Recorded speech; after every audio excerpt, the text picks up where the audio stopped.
ആതിര, നമുക്കറിയാം വരുന്ന നിയമസഭാ തെരഞ്ഞെടുപ്പിൽ കോൺഗ്രസിനെ നയിക്കാൻ പോകുന്ന ഒരു കൂട്ടം മുതിർന്ന നേതാക്കളുണ്ട് എന്നുള്ളത്. ഇപ്പോൾ CPM-നെ സംബന്ധിച്ച് മുന്നിൽ നിന്ന് നയിക്കുന്നത് പിണറായി വിജയൻ ആയിരിക്കുമെന്ന് CPM അത്രത്തോളം കോൺഫിഡൻസോട് കൂടി പറയുമ്പോൾ കോൺഗ്രസിന് പറയാൻ ഒരു കൂട്ടം നേതാക്കളുടെ പേരുകളുണ്ട് എന്നുള്ളതാണ് യാഥാർത്ഥ്യം. പലരും പറയുന്നത് പോലെ മുഖ്യമന്ത്രിയാകാൻ ഇപ്പോൾ തന്നെ വെള്ള ഷർട്ടും മുണ്ടും തേച്ച് റെഡിയാക്കി വെച്ചിരിക്കുന്ന ഒരു കൂട്ടം ആളുകൾ, അത് യാഥാർത്ഥ്യം തന്നെയാണ്. പക്ഷേ ഇപ്പോൾ ചില നേതാക്കൾ, ഇപ്പോൾ നമുക്കറിയാം കെ മുരളീധരനെ പോലെയുള്ള പല നേതാക്കളുടെയും പേരുകൾ പല മണ്ഡലങ്ങളിൽ നമ്മൾ പറഞ്ഞിരുന്നു എന്നുള്ളതാണ്. ഇപ്പോൾ അദ്ദേഹം കൃത്യമായി വന്ന് മാധ്യമങ്ങൾക്ക് മുൻപിൽ തുറന്നു പറഞ്ഞിരിക്കുകയാണ് ഈ വരുന്ന നിയമസഭാ തെരഞ്ഞെടുപ്പിൽ താൻ മത്സരിക്കുന്നില്ല എന്നുള്ളത്. മറിച്ച് ഈ പറയുന്നത് പോലെ മുന്നിൽ നിന്ന് നയിക്കാനും അല്ലെങ്കിൽ വിജയം ഉറപ്പാക്കാൻ വേണ്ടിയുള്ള എല്ലാ പ്രയത്നവും തങ്ങളുടെ ഭാഗത്തുനിന്നും ഉണ്ടാകും, പക്ഷേ താൻ മത്സരിക്കുന്നില്ല എന്നുള്ളത്. എന്തുകൊണ്ടായിരിക്കാം ഇങ്ങനെയൊരു തീരുമാനത്തിലേക്ക് മുരളീധരൻ എത്തിയിട്ടുള്ളത്? ഒന്നാമത്തെ കാര്യം, നേതൃത്വം എന്ന് പറയുന്നത് വളരെ വലിയൊരു പങ്ക് വഹിക്കുന്ന ഒരു കാര്യമാണ്. ഗോവിന്ദൻ മാസ്റ്റർ രംഗത്തേക്കില്ല എന്ന് കേട്ടിട്ടുണ്ട്, മത്സര രംഗത്തേക്കില്ല എന്ന് കേട്ടിട്ടുണ്ട്. അതേപോലെ CPM-ന്റെ ഒരുപിടി നേതാക്കൾ മത്സര രംഗത്തേക്കില്ല. പക്ഷെ അതിന്റെ ഒരു ഫസ്റ്റ് ബാച്ച് ആൾക്കാർ, അല്ലെങ്കിൽ നമ്മൾ പ്രതീക്ഷിക്കുന്ന ഒരു കൂട്ടം വരുന്നില്ല. പക്ഷെ സെക്കൻഡ് ബാച്ച് ആൾക്കാരായിട്ടുള്ള രണ്ടാം ഘട്ട അല്ലെങ്കിൽ അങ്ങനത്തെ തരങ്ങളിലുള്ള നേതാക്കളൊക്കെ മത്സരിക്കുന്നുണ്ട്. അപ്പൊ ആ രീതിയിൽ നോക്കുകയാണെങ്കിൽ ഇപ്പൊ 3 ഘട്ടങ്ങളായിട്ടാണ് കോൺഗ്രസ് ഈ പറയുന്ന ജില്ലകൾ തിരിച്ചു കൊടുത്തിരിക്കുന്നത്. മലബാർ ഏരിയ ആണെങ്കിൽ അത് നോക്കാൻ ഷാഫി പറമ്പിലുണ്ട്, സുധാകരനുണ്ട്, അങ്ങനെ ഒരു കൂട്ടം ടീമിനെ വിട്ടിട്ടുണ്ട്, രമയുണ്ട്, അങ്ങനെ ഒരു നല്ലൊരു കൂട്ടം ആൾക്കാർ അവിടെ പ്രവർത്തിക്കുന്നുണ്ട്. ഇനി മധ്യ തിരുവിതാംകൂർ എടുക്കുകയാണെങ്കിൽ VD സതീശനുണ്ട്, അതേപോലെ ഇപ്പോ കത്തിക്കേറുന്ന ഐഷ പോറ്റിയുണ്ട്. അവിടെയൊക്കെ അവർ തട്ടകമായിട്ടുള്ള എന്ന് വെച്ചാൽ പറയാൻ പറ്റുന്ന കുറച്ച് നേതാക്കന്മാരുണ്ട്. പാലക്കാടാണെങ്കിൽ ഇപ്പൊ രാഹുൽ മാങ്കൂട്ടത്തിലാണെങ്കിൽ ഒരു ഹേറ്റ് ഉണ്ടെങ്കിൽ പോലും അയാൾക്കും അവിടെ ഒരു വോട്ട് സ്വാധീനം ഉണ്ടെന്നുള്ളത് സത്യാവസ്ഥയാണ്. ഇനിയിപ്പോ തലസ്ഥാനം എടുക്കുകയാണെങ്കിൽ ശശി തരൂരുണ്ട്, K മുരളീധരനുണ്ട്, അതേപോലെ തന്നെ മധ്യ തിരുവിതാംകൂറിലും അതേപോലെ തിരുവിതാംകൂറിലും ഒരേപോലെ തന്നെയായിരിക്കും പ്രചരണങ്ങളൊക്കെ നടന്നു പോകുന്നത്. അപ്പൊ ഈ പറയുന്ന പ്രതിപക്ഷ നേതാവ് എല്ലാ ജില്ലകളിൽ പോകുന്നതിനോടൊപ്പം തന്നെ കുറച്ചധികം സമയം ചിലവഴിക്കാൻ പോകുന്ന സ്ഥലങ്ങളായിരിക്കും തിരുവിതാംകൂറും മധ്യ തിരുവിതാംകൂറും. അപ്പൊ ഇങ്ങനെ അങ്ങ് വിഭാഗം ചെയ്തിട്ടാണ് നേതാക്കന്മാർ പ്രവർത്തനം ആരംഭിക്കുന്നത് എന്നുള്ളതാണ് നിലവിൽ പുറത്തേക്ക് വരുന്ന റിപ്പോർട്ടുകൾ. അപ്പൊ അത് തന്നെയാണ് മുരളീധരനാണെങ്കിലും സൂചിപ്പിക്കുന്നത്. സംഖ്യക്കുട്ടികൾ ഇനി ഇവിടെ ഒരു നിയമത്ത് ഒരു ചാൻസും ഉണ്ടാവില്ല. അല്ല, അങ്ങനെ പറയുമ്പോൾ വിട്ടുപോകുന്ന ഒരു വാക്കാണ് സംഖ്യ. അതായത് സംഖ്യയും സംഖ്യക്കുട്ടിയും വേണ്ട എന്ന് പറയുന്നത് ചിലപ്പോൾ CPM-നെ ആയിരിക്കാം. അപ്പോ സംഖ്യയും സംഖ്യക്കുട്ടികളും വേണ്ട. അപ്പോ നമുക്കറിയാം തദ്ദേശത്തിൽ CPM 3-ാം പക്ഷത്തേക്ക് പോകുമ്പോൾ 2-ാം പക്ഷത്ത് നിൽക്കുന്നത് UDF ആണ്. ഇവിടെ നിയമത്തെ കുറിച്ചാണ് അദ്ദേഹം കൃത്യമായത് എടുത്തു പറയുന്നത്. നമുക്കറിയാം അവിടെ ശിവൻകുട്ടി മത്സരിക്കാൻ സാധ്യതയുണ്ടെന്ന് പറയുമ്പോൾ ശിവൻകുട്ടിക്ക് ഇപ്പോൾ പ്രചാരണത്തിൽ നിൽക്കുന്ന ഒരു ഹൈലൈറ്റ് ചെയ്ത് നിൽക്കുന്ന ഒരു പേരാണ് ഈ പറയുന്ന സംഖ്യക്കുട്ടി എന്നുള്ളത്. അപ്പോൾ നിയമത്തിന് ഇപ്പോൾ BJP-യും അതുപോലെ തന്നെ CPM-ഉം വിജയിക്കേണ്ട, അതാണ് ഈ സംഖ്യയും സംഖ്യക്കുട്ടിയും വേണ്ട എന്നുള്ളത് വെച്ച് അദ്ദേഹം അർത്ഥമാക്കുന്നതെന്ന് തോന്നുന്നു. അതിനപ്പുറത്തേക്ക് ഇനി UDF മതി, അവിടെ ഉയർന്ന ഫ്ലെക്സ് ബോർഡുകളിൽ പോലും UDF മതി എന്നുള്ളതാണ് നമുക്ക് മനസ്സിലാക്കാൻ സാധിക്കുന്നത്. കേരളം ഒട്ടാകെ തന്നെ ഇത് തന്നെയാണ് നമുക്ക് അത്യാവശ്യം ഉണ്ട് ഹർഷ. കാരണം ഈ പറയുന്ന LDF ഭരണ കാലത്തേക്ക് വരുന്ന സമയത്ത് അങ്ങ് ഭീകരമായ വോട്ട് ഷെയർ കൊണ്ടൊന്നും അല്ല തലസ്ഥാനത്ത് കിട്ടിയിട്ടുള്ളത്. നമ്മൾ കണ്ടതാണ്. ഒരു നേരിയ ഭൂരിപക്ഷത്തിലൊക്കെയാണ് അങ്ങോട്ടും ഇങ്ങോട്ടും ഒക്കെ വോട്ട് മാറിയിട്ടുണ്ടായിരുന്നത്. ഇപ്പോ BJP-യുടെ നോക്കുകയാണെങ്കിൽ രാജീവ് ചന്ദ്രശേഖർ ആണ് നിയമത്ത് നിൽക്കുന്നത് എങ്കിൽ തലസ്ഥാനത്തിന്റെ പല ഭാഗങ്ങളും ശക്തമായിട്ടുള്ള ഈ പറയുന്ന BJP നേതാക്കൾ വരുന്നുണ്ട്. വട്ടിയൂർക്കാവിൽ ശോഭാ സുരേന്ദ്രന്റെ പേര് കേട്ടിട്ടുണ്ടായിരുന്നു. അപ്പോ BJP ഓളം ഉള്ള തലസ്ഥാനത്തേക്ക് കൃത്യമായി നല്ല സ്ഥാനാർത്ഥികളെ നിർത്തി, അതും നേതൃത്വം കൃത്യമായി ജോസഫ് ഗ്രൂപ്പ് അവിടെ പ്രവർത്തിക്കുന്നുണ്ട്. K മുരളീധരൻ, ശശി തരൂർ ഉൾപ്പെടുന്ന ഒരു ഗ്രൂപ്പ് ഓഫ് നേതാക്കന്മാരാണ് അവിടെ പ്രവർത്തനത്തിനായിട്ട് ഇറങ്ങുന്നത്. അപ്പൊ അവർ പ്രതീക്ഷിക്കുന്ന ഒരു വാട്ട് ഷെയർ ഉണ്ട്.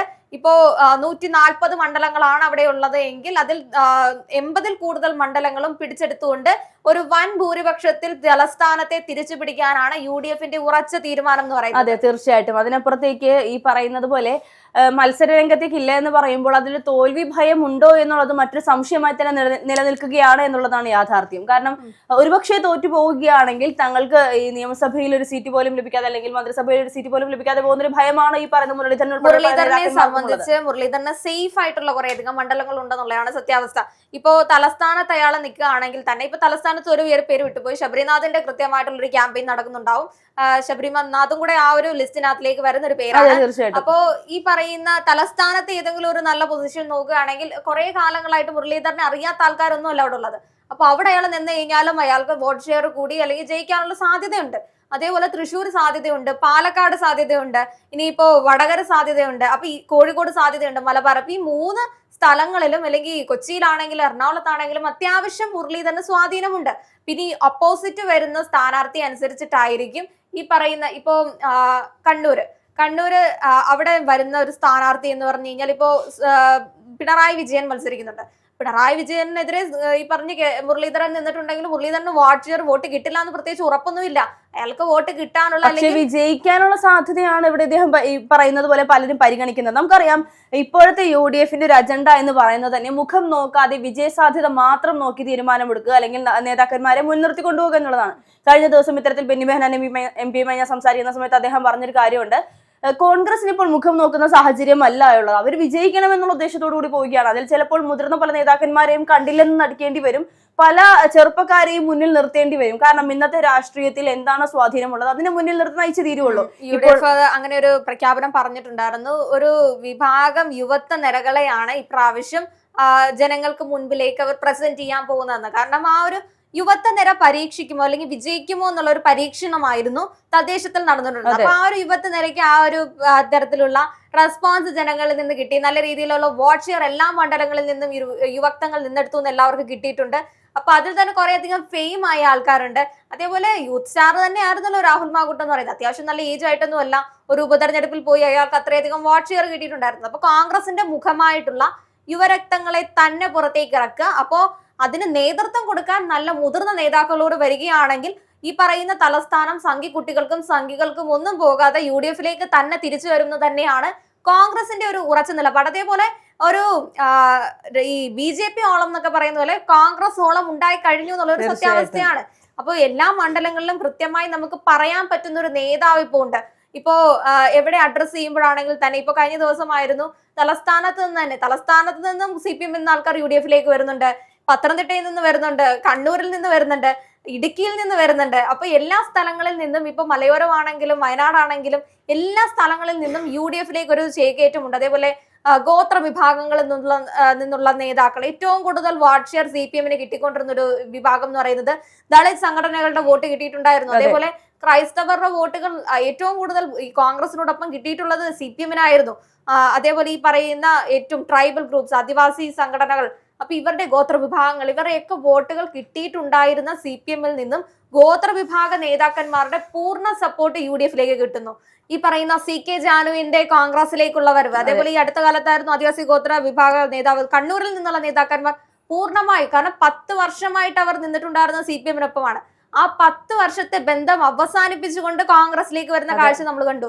അതേപോലെ മുസ്ലിം വിഭാഗമാണെങ്കിലും ഇവർ എപ്പോഴും പറഞ്ഞൊരു കാര്യമാണ് ജമാഅത്തെ ഇസ്ലാമിയുടെ പ്രസൻസ് UDF-നുണ്ടെന്ന്. ജമാഅത്തെ ഇസ്ലാമിയെ മാത്രമല്ല മുസ്ലിം ലീഗിന്റെ പൂർണ്ണമായിട്ടുള്ള സപ്പോർട്ട് കിട്ടുന്നത് UDF-നാണ്. അതേപോലെ NSS-ന്റെയും SNDP-യുടെയും ഒരേപോലെ സപ്പോർട്ടുകൾ കിട്ടുന്നുണ്ട്. SNDP-ക്ക് ഈ പറയുന്ന രീതിയിൽ BJP-യുടെ ഒരു ചായം ഉണ്ടെങ്കിലും പക്ഷെ കോൺഗ്രസിനുള്ള സപ്പോർട്ട് ചെറുതല്ല എന്നുള്ളതാണ്. അതെ, തീർച്ചയായിട്ടും. ഈ പറയുന്ന SNDP-യുടെ കാര്യം എടുത്തു പറയുമ്പോൾ ഇപ്പോ ഇങ്ങനെ പറയുന്ന സാഹചര്യത്തിൽ പലപ്പോഴും പലരും ചോദിക്കാൻ പോകുന്ന സംശയം എന്ന് പറയുന്നത് അതിന് SNDP-യുടെ നേതാവ് LDF-നൊപ്പം അല്ലെ പിന്നെ എങ്ങനെയാണ് എന്നുള്ളതാണ്. SNDP-യുടെ നേതാവ് മാത്രമാണ് LDF-നൊപ്പം ഉള്ളത് എന്നുള്ളതാണ് യാഥാർത്ഥ്യം. അതാണ് പൊളിറ്റിക്സ് എന്ന് പറയുന്നത്. VD സതീശന്റെ നിലപാട് കണ്ടോ? NSS SNDP സംഘം ഒരുമിക്കുന്നുണ്ട്. അപ്പൊ എന്തുകൊണ്ട് പുള്ളി ഒരു വർഗീയ പരാമർശം അതിലൊന്നും നടത്തിയില്ല? അല്ലെങ്കിൽ അതുകൊണ്ട് UDF-ന് ഗുണമില്ലെന്ന് എന്തുകൊണ്ട് അടിയുറപ്പിട്ട് പറഞ്ഞില്ല? കാരണം NSS-ന്റെ നേതാവ് അല്ലെങ്കിൽ NSS-ന്റെ ഈ പറയുന്ന സംഘടനയുടെ ആളെന്ന് പറയുന്ന ആള് പലപ്പോഴും ആ സംഘടന കോൺഗ്രസിനോടൊപ്പം നിന്നിട്ടുള്ള ഒരു സംഘടനയാണ്. SNDP-യുടെ എല്ലാ വിഭാഗങ്ങളിൽ നിന്നുള്ള ഒരു ഷെയർ വോട്ട് കിട്ടിയിട്ടുണ്ടായിരുന്നത് UDF-ലേക്കാണ്. അതുകൊണ്ട് തന്നെ പൂർണ്ണമായും തങ്ങൾക്ക് ആ ഒരു സംഗമം ഉണ്ട്, അല്ലെങ്കിൽ അവർ ഒരു സഖ്യം ചേർന്ന് കഴിഞ്ഞാൽ പ്രത്യേകിച്ച് നേട്ടമില്ലെന്നൊന്നും പറയാൻ പറ്റില്ല. കാരണം ഒരു വിഭാഗം വോട്ടുകൾ എന്തായാലും UDF-ലേക്ക് പോകുന്നുണ്ട്. പക്ഷേ CPM-ന് തട്ടകമായിരുന്ന വോട്ടുകൾ UDF-ലേക്ക് ഒരേപോലെ പോകുന്ന അവസ്ഥ. അതേപോലെ തന്നെ ഇനിയിപ്പോ തലസ്ഥാനത്തേക്ക് ചെല്ലുവാണെങ്കിൽ CPM എന്ന് പറയുന്ന ശിവൻകുട്ടി തന്നെ പറഞ്ഞല്ലോ BJP-യെ തോൽപ്പിച്ചു കളയാൻ. അപ്പൊ അവിടെ ചെല്ലുമ്പോ കോൺഗ്രസ് BJP പോര് മാത്രമേ ഉള്ളൂ. ശിവൻകുട്ടി ഇവിടെ മത്സരത്തിൽ നിയമത്ത് നിന്നിട്ടുണ്ടെങ്കിൽ പോലും CPM-ന് റോൾ ഇല്ലാതെ BJP-ക്കെതിരെ ഏത് ശക്തമായ നേതാവാണ് കോൺഗ്രസിന്റെ നിർത്താൻ പോകുന്നത് എന്നുള്ളതാണ്.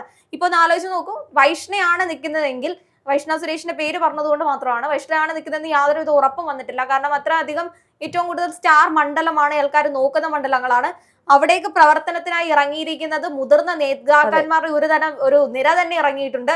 അപ്പോൾ എന്ത് വില കൊടുത്തും UDF ഈ നിയമം പിടിച്ചെടുക്കുമെന്ന് തന്നെയാണ് അവരുടെ ഒരു കോൺഫിഡൻസ് എന്ന് പറയുന്നത്. അപ്പൊ അതാണ് ഇവരൊക്കെ വീണ്ടും വീണ്ടും നിയമത്തെ ഊന്നി പറഞ്ഞുകൊണ്ടിരിക്കുന്നത്.